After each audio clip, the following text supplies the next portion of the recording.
Salut tout le monde. As-tu déjà entendu parler de Djibouti? Si oui, bravo.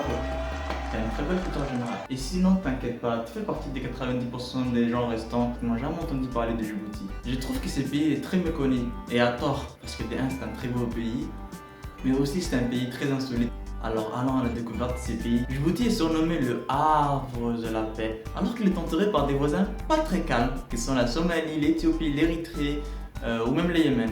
Ces pays sont très connus pour la guerre civile entre des clans, des ethnies ou des races. Vous allez me dire en quoi est-ce insolite? Eh bien, la population de Djibouti est complètement constituée par les gens des autres pays qui à la base n'arrivaient pas à s'entendre entre eux. Et là, dans ces pays, ils ont non seulement su s'entendre entre eux, mais en plus su accepter la différence des autres, puisqu'il y a plus d'un peuple à Djibouti. S'il y avait un prix Nobel de la paix pour un peuple, Djibouti le remporterait haut la main chaque année. La spécialité du pays est son climat très chaud.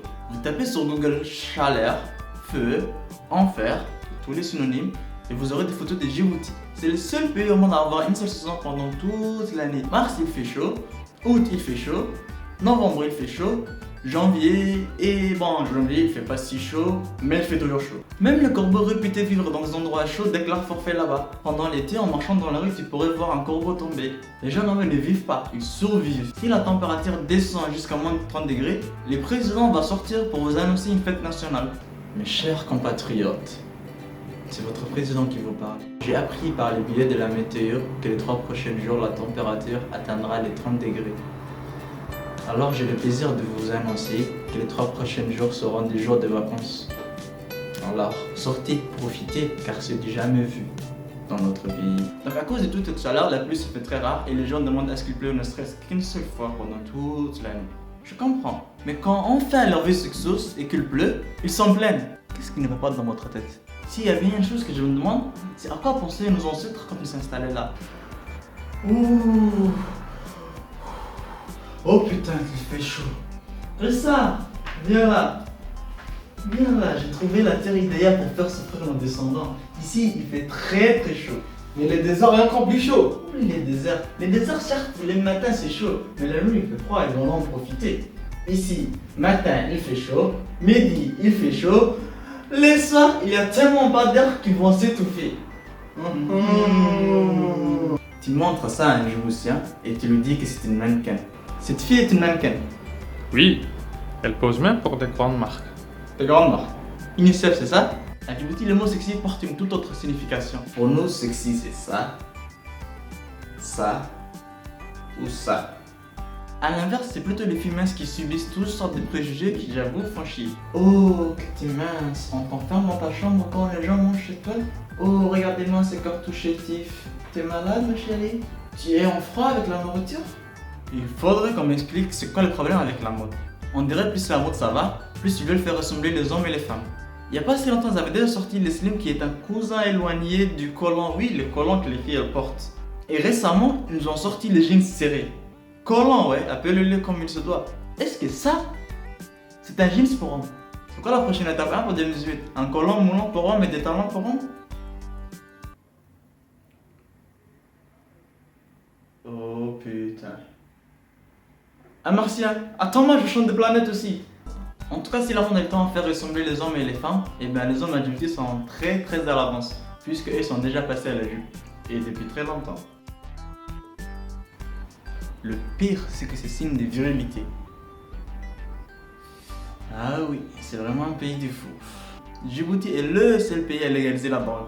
Ah, attention, je ne parle pas de la drogue de lui avec des produits chimiques consommés en petite quantité, en sniffant ou en fumant. Non, ça c'est pour les gamins, c'est interdit chez nous. Non, la drogue telle qu'on l'accueille et en quantité. Puisqu'on se drogue, t'en faire à fond. Hey, regarde-moi. Je t'arrête pour utilisation des produits illicites. Et lui, le signal qu'il a de la... Hey, Mr. Policeman. Non, lui, c'est un vrai, juste il casse. Ce qu'il utilise, c'est la drogue des grands. En utilisant ça, tu insultes les pays. Voilà cette fameuse drogue, ça s'appelle le CAT. Et c'est autorisé tant par la loi que par la société. En conséquence, tu pourrais rencontrer des scènes très insolites que tu ne verras qu'à Djibouti. Farah, Oui, viens là. oui, Va m'acheter 20 grammes de cocaïne. oui. C'est les peurs que ton va chercher de la drogue au calme. On remplace juste la cocaïne par du cat. Je vous laisse avec cet homme qui explique très bien la richesse naturelle unique de Djibouti. Vous, Jean-Bernard, vous venez à peine de rentrer de ce pays. C'est le plus petit pays d'Afrique, sur lequel on sait peu de choses finalement. Effectivement, c'est le plus petit État du continent africain. Sur une carte, à peine une tête d'épingle fichée dans la corne de l'Afrique, à peine la taille d'une région française. On ne sait pas grand-chose de ce pays, si ce n'est que c'est une ancienne colonie française qui a été indépendante en 1977. Donc c'est un pays parfaitement francophone, pas de barrière linguistique.